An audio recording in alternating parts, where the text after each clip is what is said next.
Et c'est l'heure à présent du focus du jour, direction Rio au Brésil, où l'euphorie liée à l'organisation des Jeux Olympiques cet été est définitivement retombée. Dès le lendemain des Jeux, la réalité a repris ses droits et elle est cruelle pour des millions de Brésiliens. Chômage, inflation, insécurité. À Rio, plus de 8500 boutiques ont fermé depuis le début de l'année. Les caisses de l'État sont vides.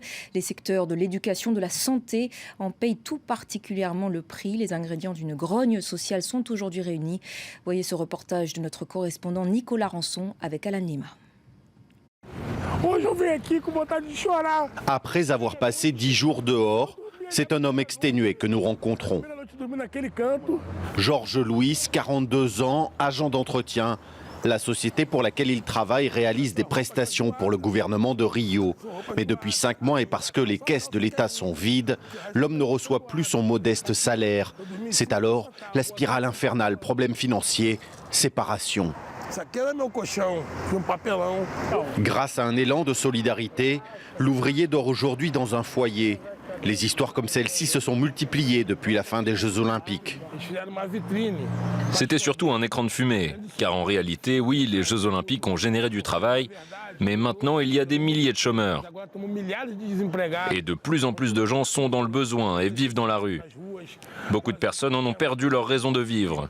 Pourquoi? Les Jeux Olympiques, c'est bien? Oui, c'est bien, mais le Brésil et surtout Rio de Janeiro n'étaient pas préparés à accueillir ce type d'événement. Manifestations, blocages, le contexte social est explosif. Ici, ces 300 travailleurs attendent eux aussi le paiement des salaires, non payés depuis juin dernier. Alors, tous les jours, ces membres du syndicat de la construction apportent leur soutien à ces ouvriers désespérés. Não é só vocês que estão vivenciando isso. Outros trabalhadores no município do Rio de Janeiro também estão com problemas. Estão com problema nas obras da prefeitura, estão com problema de obras que é do governo do estado. O que a gente está vivendo hoje... Ce que nous vivons actuellement est une honte. Une honte pour nous tous. Nous qui payons nos impôts, pères de famille, travailleurs, de plus en plus sont au chômage.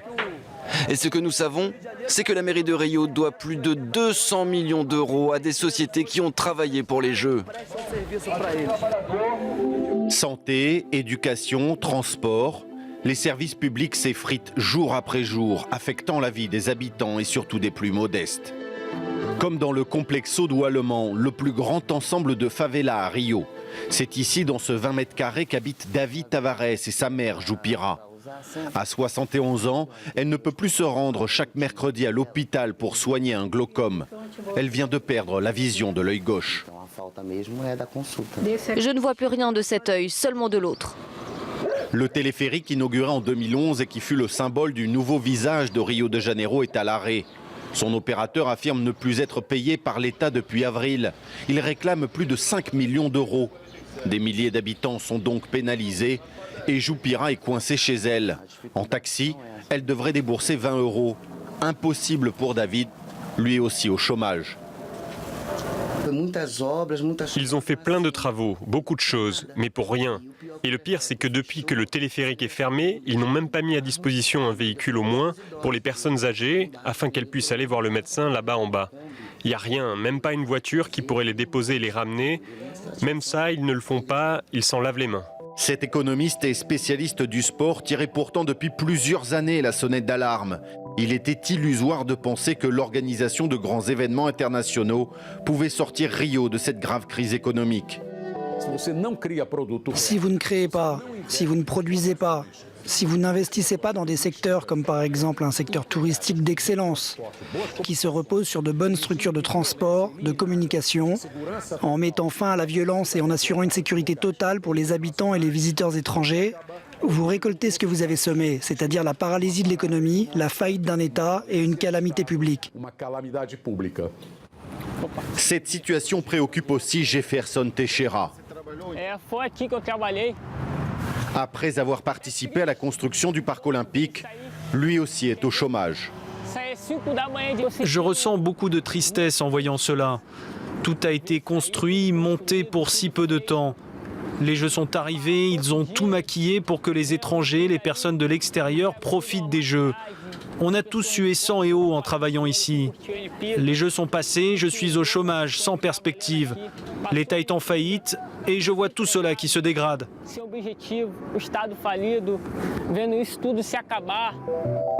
Les autorités de Rio viennent d'annoncer un plan d'austérité avec notamment des hausses d'impôts.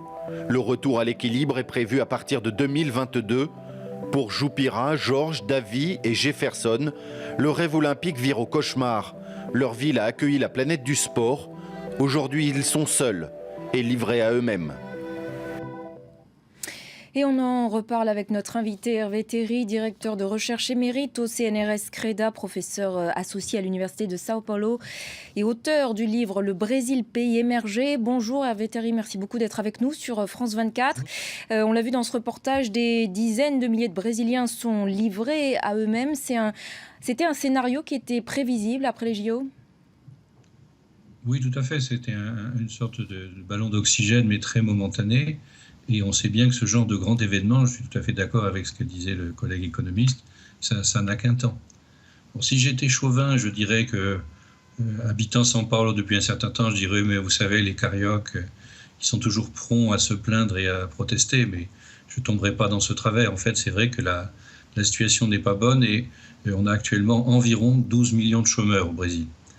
Mais la notion est, pour expliquer à des spectateurs français, c'est un peu compliqué puisque au maximum du maximum, il y a 3 mois d'indemnité de chômage. Donc les gens ne peuvent pas rester au chômage, il faut absolument qu'ils trouvent quelque chose pour manger. Et donc je pense que ce chiffre va se résorber assez rapidement avec le couteau sous la gorge. Notre journaliste dans le reportage le disait, les caisses de la ville de Rio sont vides aujourd'hui. Est-ce que Rio avait les moyens de ses ambitions olympiques ? Est-ce qu'elle aurait dû organiser cet événement ? Je ne crois pas que ce soit la ville qui est en faillite, c'est l'État de Rio, c'est plus large. Et effectivement, ils ont beaucoup dépensé. Je pense qu'il y a aussi un petit peu de chantage pour appeler l'État fédéral à boucher les trous. Mais là, effectivement, la situation financière du moment, la trésorerie, est très très basse. C'est le Brésil en fait qui a demandé les Jeux et c'est Rio qui a dû les financer. Et donc, on a beaucoup compté sur le fait que Rio est devenu maintenant un État pétrolier et qu'il y avait beaucoup d'argent au pétrole. Malheureusement, au moment où les prévisions ont été faites, le pétrole était très haut et maintenant il est assez bas. Pour revenir sur la situation économique globale aujourd'hui du pays, on l'a dit, les caisses sont vides, la dette publique explose, tout comme le chômage, et le pays est plongé dans la récession. Est-ce que, selon vous, les ingrédients sont réunis pour une nouvelle révolte sociale, de nouvelles manifestations ? Je serais très prudent là-dessus, puisque les grandes manifestations 2013, personne ne les avait prévues, c'était tout à fait inhabituel. Tout le monde pensait qu'il y aurait des grandes manifestations après la chute de Dilma, il n'y en a pas eu, et donc il faut être assez prudent. Les dernières prévisions que j'ai vues disent que l'an prochain, le Brésil sortirait de la récession. C'est une des particularités, c'est un pays qui donne des coups de barre très brutaux et qui peut plonger dans la récession et en ressortir très vite. Il y a quelques années, il était à plus 7,5%. Il vient de passer 2 années dans le rouge, mais il pourrait très bien être dans le noir ou dans le bleu, revenir positif l'an prochain. En tout cas, on a bien senti la colère des Brésiliens dans ce reportage. L'État est donc, pour le moment en tout cas, en faillite, alors que les scandales de corruption se sont multipliés ces derniers mois. Où en est-on d'ailleurs de l'enquête sur le scandale Petrobras ? Alors il avance et il se pourrait qu'il y ait des révélations bientôt, puisque les principales firmes de travaux publics, qui étaient le moyen par lequel circulait l'argent sale, ont les unes après les autres obtenu des accords de délation primés, c'est-à-dire une réduction de peine en échange de révélation, sauf la plus grosse, qui apparemment maintenant est sur le point d'y arriver. Et donc son patron, qui est en prison depuis presque 2 ans, et 80 de ses cadres vont dire ce qu'ils savent. Et on s'attend à ce qu'ils disent. Enfin, c'est une notoriété publique, mais ce sera officiel, qu'ils ont arrosé toute la classe politique, tous les partis. Hervé Théry, après, on se rappelle la destitution de Dilma Rousseff, c'est le gouvernement libéral de Michel Temer qui est aux manettes. Est-ce qu'il a réussi, depuis donc 2-3 mois qu'il est au pouvoir, à asseoir sa légitimité ? Il y a eu un certain nombre de protestations, mais pas plus que ça, puisqu'il faut bien le dire, ça a été fait dans les formes, donc il n'y a pas tellement matière à recours légal, et on n'a pas le sentiment que l'opinion soit prête à suivre ce qui reste du Parti des travailleurs dans sa théorie du complot. Et ce qui a changé aussi ces derniers jours, c'est que subitement tout le monde s'est mis à se préoccuper beaucoup plus des résultats économiques et politiques de l'élection de Trump que de quoi que ce soit d'intérieur. Donc le sujet, la page a été un peu tournée, me semble-t-il. D'accord. Et le gouvernement libéral de Michel Temer a en tout cas annoncé de nombreuses coupes dans les dépenses et une hausse des impôts à venir. C'est un passage obligé aujourd'hui pour espérer pouvoir redresser le Brésil, l'économie brésilienne ? Alors, ce qu'il a négocié et qu'il a presque obtenu, il reste à passer encore au Sénat, c'est une limitation des dépenses publiques pour les 20 ans qui viennent. Et à partir de là, on s'attend à ce qu'il y ait des coupes. Il y a plus d'inquiétude que de réalité pour l'instant, mais ça paraît aller assez bien. Et en principe, il n'y aurait pas de hausse d'impôts. Mais il est certain qu'au Brésil comme ailleurs, l'équilibre des comptes publics devrait être l'idéal. Mais je ne pense pas que ni la France ni les États-Unis aient de leçons à donner dans ce domaine. Ça paraît effectivement nécessaire, en tout cas, se rapprocher de l'équilibre. C'est une nouveauté pour le Brésil qui, depuis des années, avait un excédent fiscal. Là, pour la première fois, il a se préoccupé de limiter ses dépenses. Merci beaucoup Hervé Théry pour cet éclairage sur la situation économique et politique du Brésil.